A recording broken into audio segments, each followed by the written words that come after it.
There we go. Screen still working? There it is. All right, we're going to skip past that because Suleiman doesn't want to see me. Yeah, that's my senior picture. I changed all my signage to my senior picture, and it will be there in 20 years. So we'll just go straight. We're going to skip all the fun stuff, all the what we will cover. So this is basically, we're going to talk about Facebook lead ads and commanding your brand with your sphere of influence and open house. But we're going to get into just leveraging command and using command to leverage Facebook leads. Like I said, who here has built a Facebook lead ad? Okay, let's reverse that. Who hasn't? Raise your hand.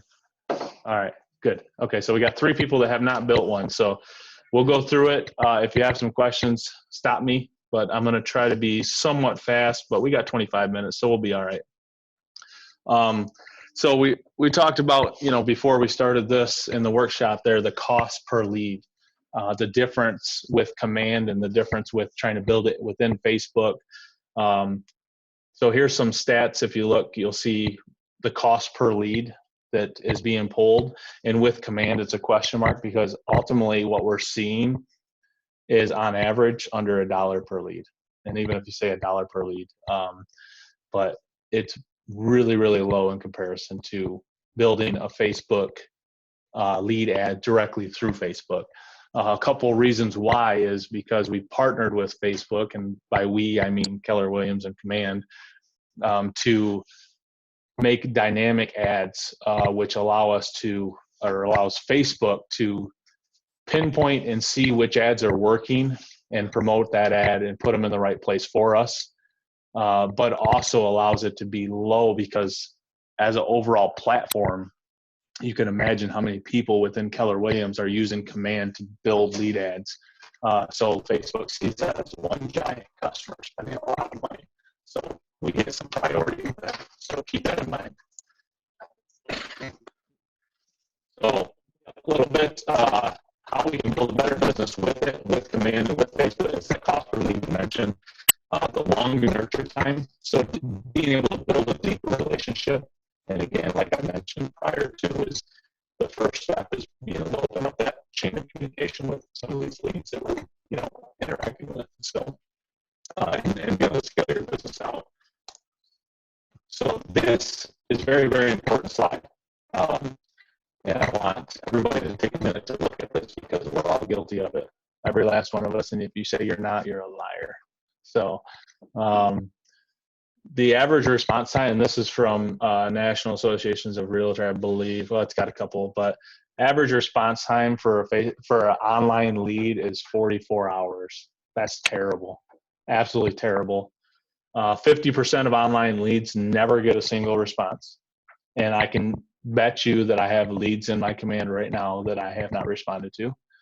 100 times decrease in contact after 30 minutes. So the goal is to catch the lead early and catch them often. So, and if you don't have Kelly app on your phone, get it, because you get a notification as soon as you get a lead in there. You'll get a notification. Now you may have to get into your command right now because it's not all butterflies and rainbows at the moment. With the new rollout of the consumer app, everything's they're still building towards everything growing together. So, and 78% of consumers work with the first agent who contact them. And I think that's what makes Facebook lead ads so successful. If you think about, I think the statistic is 82% now, I think in 2019, 82% of people that bought or sold a home said that they found their agent online. They start online. That's where everything happens, is online. So if we're able to capture these people that are just out browsing homes because it comes across their news feed and they have maybe this in the back of their mind, oh, this is a nice house, we've been thinking about possibly moving. Whatever the reason is that they have, and you're able to be the first person in front of them and start a conversation with them, and maybe it takes 8 months, but if you're doing this on a continue. Right now, you start, right now, you're not going to convert a lead tomorrow. Same thing with anything else in life. You're not going to, you might get super lucky and do it. But if you start now and you continue time blocking and continue the process of generating the leads and following up with these leads, guess what? When you start to convert your first one, now you have a continued pipeline of converting these leads over and over again because you've been following up with all of the leads and you continue to run the ads. Does that make sense what I'm saying? Okay. Trust the lag, right? You guys ever see the lag? That it takes time to get there. Once you get to that point, then all of a sudden your business is scalable and you start to move up. So, and then on average, they say 6 to 8 calls before contact is made. So the biggest problem that us as realtors have is we get a lead, we reach out, we shoot them an email or a text, we try to call them and they don't answer. Maybe we follow up with one more email, and then all of a sudden, can't get them, I'm done. And you never reach out to them again. And that's all of us, because and if somebody has this mastered, then God bless you, high five, because we are so bad at following up. And that's where a lot of our business is lost, unfortunately. So I just wanted to stress the fact that follow-up is the most important part. The important part is not, oh, do I know how to run a Facebook lead ad? That's easy. We'll get that. We can kick that out and learn that real quick. Follow-up is so important. So I just want to stress that. All right, building the lead ad. First thing you do is go into your campaigns in Command and start by selecting your ad, right? So you're going to pick your ad. For the Facebook lead ad, it's pretty simple. You can see it on the screen. We're going to pick social ad.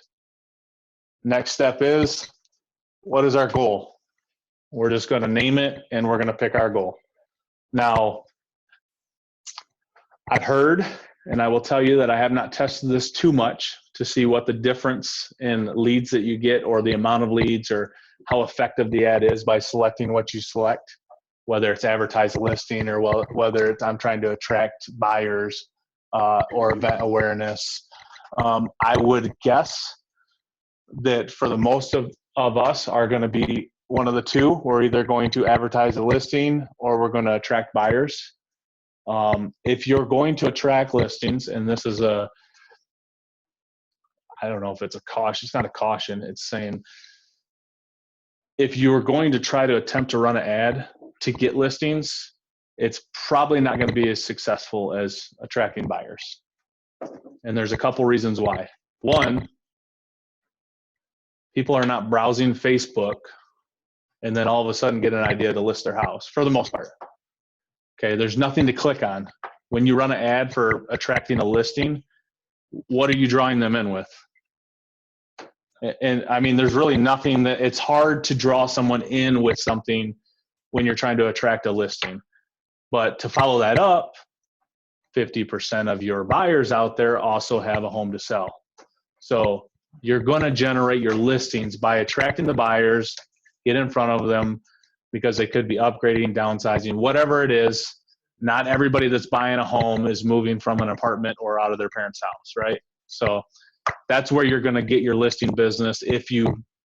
I just caution, if you're going to try to do it, feel free to try it out.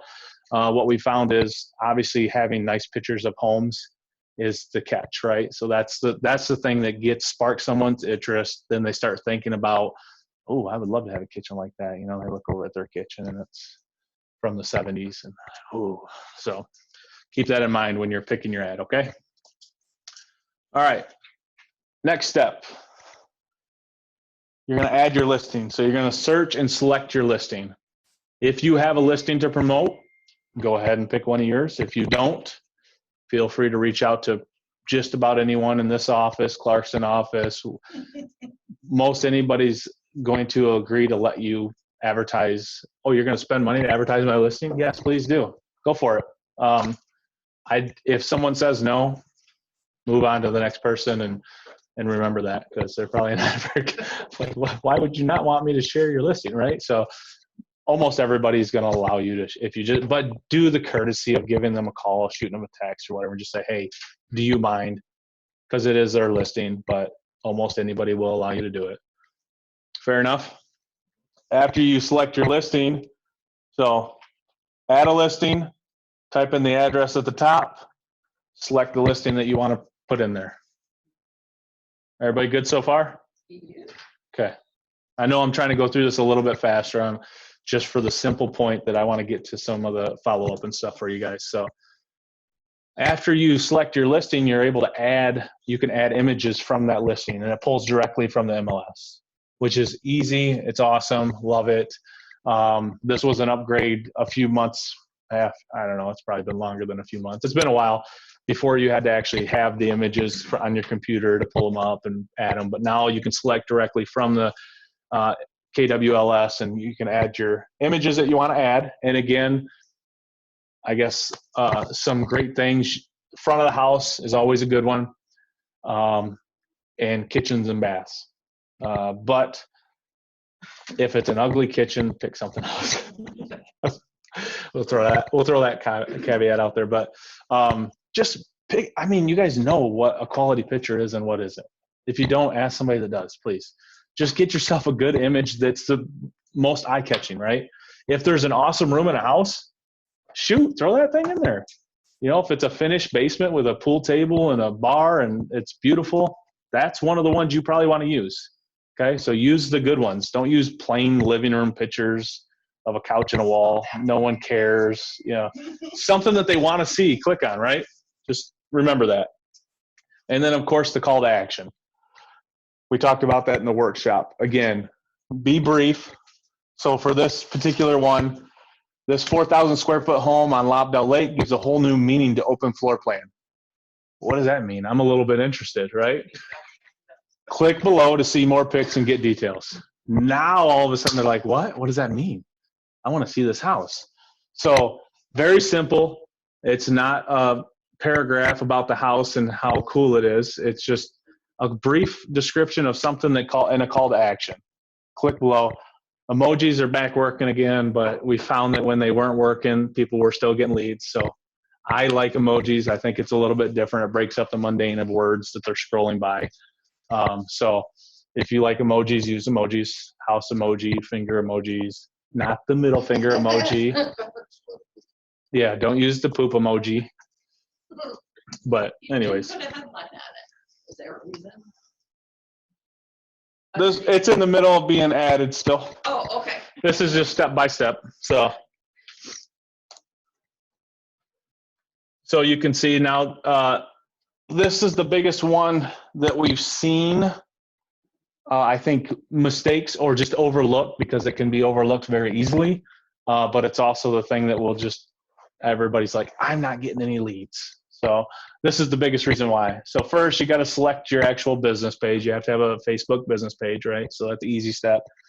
But when you pick your destination and you want to select use Facebook lead generation form, do not select use a site or landing page. And the reason why is when you use a Facebook lead generation form, when they click on your ad, a box will pop up that automatically has their name, phone number, and email filled in. Then they progress from there to go to your destination URL, whatever you selected, which we'll get into. If you choose the other one, which is your site or landing page, what you're banking on is that person to continue to go to your URL and then filling out their name, email, address, and phone number in order for you to get that information from them. The chances of them actually filling out a blank form in comparison to clicking continue on a form that's been pre-filled for them because Facebook already has their information is much worse. So it's much greater to have them, and they might change it on the Facebook lead form. They might, it automatically pops up and they're like, yeah, I'm going to change the last digit on my phone number. I'm going to change my email here. They might, but again, the chances of them doing that in comparison to filling out a blank form is still much less, right? So keep that in mind. Always use Facebook lead generation form. Everybody feel pretty good about that? Understand why? Okay, cool.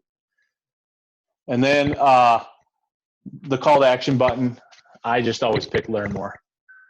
It's so soft as opposed to sign up or Right. What's the other one? Sign up or is it apply now? Yeah.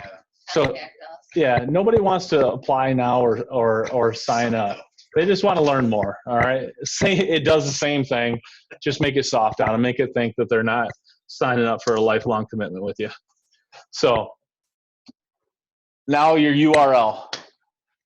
You have a couple options here. Number one is your website. The URL that you want to get is on the listing. So this particular house on Lobdell, I went to my website, I typed in the address, I'm on the homepage of that particular listing, I copy my URL, and I go over to bit.ly.com to shorten it.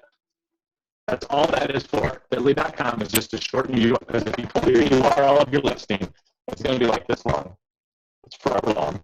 And Facebook hates long URLs for some reason. So go to bit.ly.com, plug that one in, hit shorten URL, all of a sudden it comes back to what you see on the screen. So all it is just another thing to help you out a little bit. If you don't do it, it's not going to make or break you. I'm sure that you'll still get ads. Maybe it will not affect anything. From what I've heard from people, they don't like long URLs, so I'm good with shortening it. It takes me all of about 10 seconds. So You wouldn't send them to your whole website, you just send them to that page. you would send them, so you're sending them to that page of your website.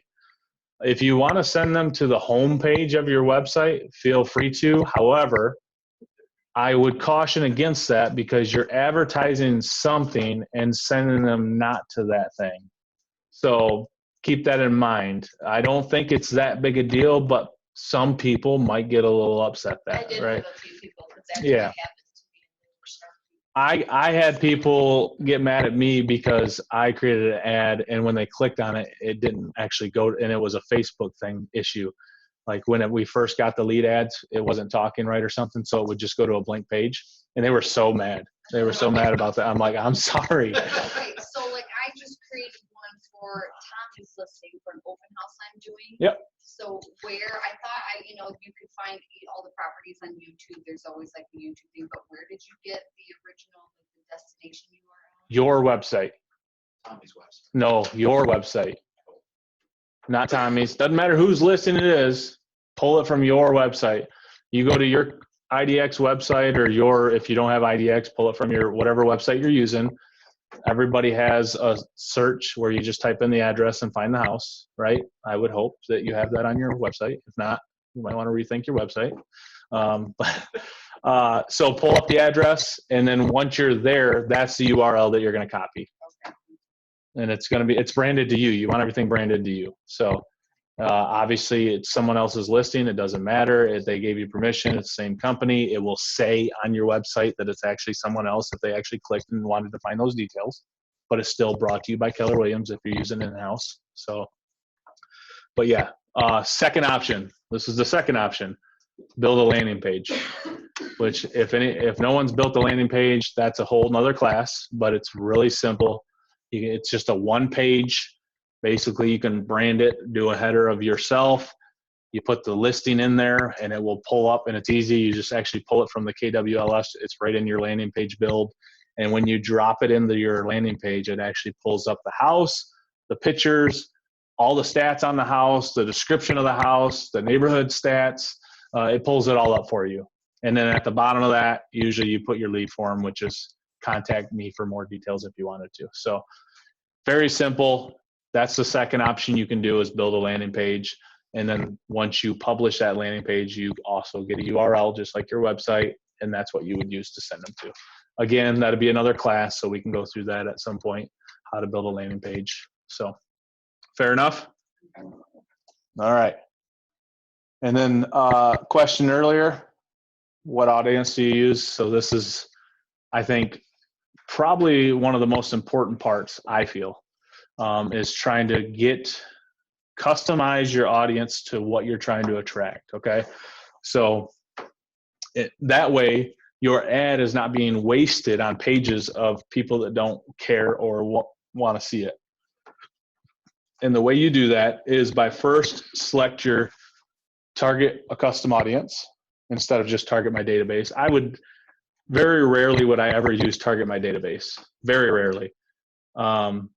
You can target them anytime you want and you don't have to pay for it, right? They're already on your Facebook page. So I caution against that just for the simple fact, if you're doing something that is very, very specific to your database, maybe that's an option, but we're all probably using this to get more leads, not tell our friends and family more about us. So target a custom audience, location. I always select within 20 or 30 mile radius of wherever the house is. Now, there's a brand new thing within, I think, our consumer app that shows, it's like moving statistics. I forget the exact name, but it shows the percentage amount of people that move from a certain area to another area. For example, if there's a high amount of people that move from Flint Township to Fenton, maybe that's something that you look into and then you run your ad in Flint Township for a house in Fenton, right? So and that's within, I think it's just got added within the less than under a week, I believe. I don't know if it was Command or our consumer app. It might be Command. I'll have to double check that. It's brand new. I haven't been able to dig into it too much. So, but just throwing that out there. So again, 20 or 30 mile radius. And then you start adding your interest for your expert targeting. And here is some interest, very simple, very straightforward. Here's a full list, but Realtor.com, Zillow, Trulia, Home, Land and Houses, real estate investing, you can see the list. So what you're doing is pinpointing those individuals that are already interested in this stuff. And so clearly they have some reason to to be looking at homes. It's basically you're trying to just weed it down from this big giant funnel to pinpoint, okay, these are the people that are interested in looking at homes right now. That's where I'm going to send them. So all you're doing is trying to increase your odds of generating a lead. Jason, is it less and more than that? I don't think so. Okay. I don't think more is more either. If you leave it broad, then you leave yourself open to ads running on people's pages that have zero interest in homes. That's the only thing. If you go too deep, then yes, you may narrow it. When you're selecting your interest, it will show you what your target audience size is. So take a look at that. If you put in 16 different interests and all of a sudden your target audience is 2,000 people, you might want to rethink your interest that you have in there and limit it down to only 5 or 6 interests. But just take a look as you're building out your interests. These are not and. Keep that in mind, Paula. I said these are or, not and. So keep that in mind. What that means is they don't have to like every single one of these interests. It's just pulling people that like at least one of them. Yes. It used to allow us to do and when you did and you put 4 or 5 on, the likelihood of one person having all 4 or 5 of those interests really narrowed down. So good question. These are people that have liked the Zillow app. Is that what that means? No, these are people that have interest basically on Facebook. Yeah. They've either followed or they're on a group that involves that particular, like for example, Zillow. They follow Zillow on Facebook, or Realtor.com, same thing. It's all Facebook oriented. So, all right. And now the final step of our ad is selecting our budget and our timeline, duration and budget. So what I recommend is never run an ad for shorter than 7 days, maybe 5. I would say never shorter than 7, and never more than probably, they say 30, I say 14, 15, 2 weeks.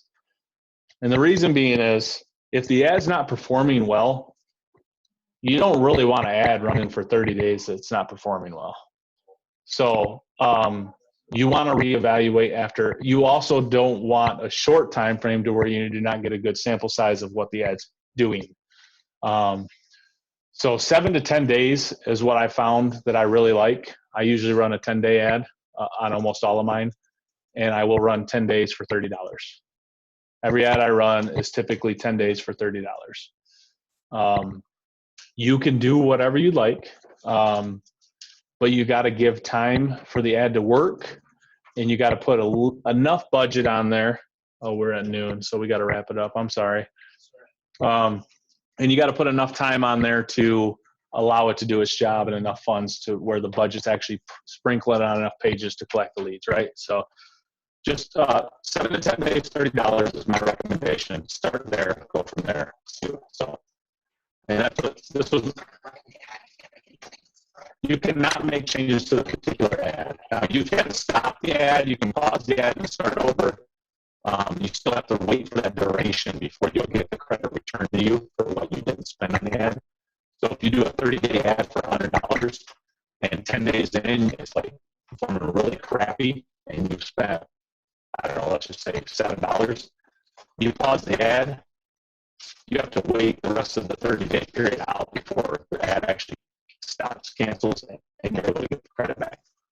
Just throwing that out there. So They charge you up front for the 30 days. yes. Yes. All right. So I have leads. Now what? And I'll buzz through this in a few minutes, and then we'll get out of here. I want to respect your time. Unfortunately, we had a little bit of technology issues that slowed us down today, so sorry about that. All right. So smart plans. Beautiful thing about smart plans, we can now create our own smart plan from scratch, whatever you want. That's awesome. And I have a testimonial. Lynn came to me yesterday, I think it was, and she said, I built my own smart plan for my Facebook leads. And I said, holy crap, it's like watching a baby grow up. And I said, if Lynn can do it, then anybody in here can do it. And she agrees. I'm not putting her down. She agrees that if she can do it, anybody. She sat here on her own and built a smart plan for her lead ads. I recommend you guys take the time to build a smart plan for your lead ads. And it could be a simple 7 to 10 day ad. It could be a 30-day ad. What I would suggest is a shorter smart plan for your lead ads and then convert them to a long-term nurture after that. We already have the long-term nurture. So because it is a long-term nurture type ad, the first we saw the slide where, the response time and all that stuff that we want to have. So building the smart plan to get in touch with them as soon as possible. And then if you have a conversation, you get a conversation started, great, then you build off of it. If they don't reply, because it takes 4 to 6 calls for them to actually reply typically, then that's what that first initial lead ad smart plan's for. Continue to and mix it up with text, email, call, whatever it is. So that's number 1, smart plan. And you see the long-term nurture is on the board, what it does. That's more of again, you want to try to get in touch with them first. So the first week should probably be heavy. And after that, you start to, just long-term nurture, because they might come to you 6 months later and say, hey, I know it's been a while. I appreciate you sending me or reaching out to me. We wanted to take a look at this house. It happens. Some scripts. And I will send this to anybody that wants. I'll send them my whole PowerPoint so that you have these scripts. But these are just some samples. They're not the greatest thing in the world. They're not but it gives you something to work off of. Build them however you want. Use some of these. Put your own wording in them. But here's a nice simple one. The first one is, hey, I put some homes for sale on Facebook and you clicked on them. I'm sure you're not looking to make a move just yet, but I'd like to set up a search for you. How are you looking? Or are you looking in so-and-so or elsewhere or elsewhere, right? So just a very simple. And again, the biggest part of your script should be a question at the end for them to answer. That's the biggest part. Give them a reason to reach back out. If you send them a script with, hey, I saw you clicked on some homes on Facebook. Can I help you? Most people are not going to reply to that. Be a little more specific. Ask them about what town they're looking in. Ask them about what style of house do they like best. Ask them about that particular house if you want to. Hey, did you see the kitchen? Whatever it is, all you're trying to do is solicit a response. Doesn't matter what the question is. That's number 1. That's all you're trying to do. And then, okay, second follow up after that. Hey, sorry to be a pest, but I haven't heard back regarding your home search. I realize you're likely not looking to buy immediately, but I'd like to begin to discuss some important things to consider when looking for a home in so-and-so. Is there an evening that better works for you by chance to discuss? Another follow up, right? So, and then hi again. Are you around this weekend? There may be some open houses that meet your criteria, and I don't want to miss out on those. These are, again, ideas. They're not the end all be all. They're not the only scripts you can use, just some ideas to generate. So I'll send these over. I won't read them all. Anybody that wants the slide deck today, just email me. I'll respond. My email address is jasonwhitehomes@kw.com. So very simple. Here's a Keller Mortgage text for those Keller Mortgage people. So that's a good one. You can kind of attract a solicitation with, hey, qualify for $1,000 back and 0 closing costs. That's a big deal. People might like that, right? Some more lead scripts. Finally, we'll wrap up with this. What is the key to success with leads? Touched on it earlier. Follow up, follow up, follow up. That's it. Bottom line, follow up. That's all it is. We will win or we will lose in the follow up. Bottom line, all of us. Nobody's different. Nobody's special. So get in their top 2 in their mind share by think outside the box. Okay. Video, splash. Don't be basic, mundane, boring. Do something to get in the top 2 of their mind share. It might not come to fruition right away, but they will remember you and stay there. Follow up, follow up, follow up. Fair enough? Yes. Any other questions? Thank you. I hope you learned something today. I have one question. Yes. Are there going to be any improvements in command for the iOS systems? I've had nothing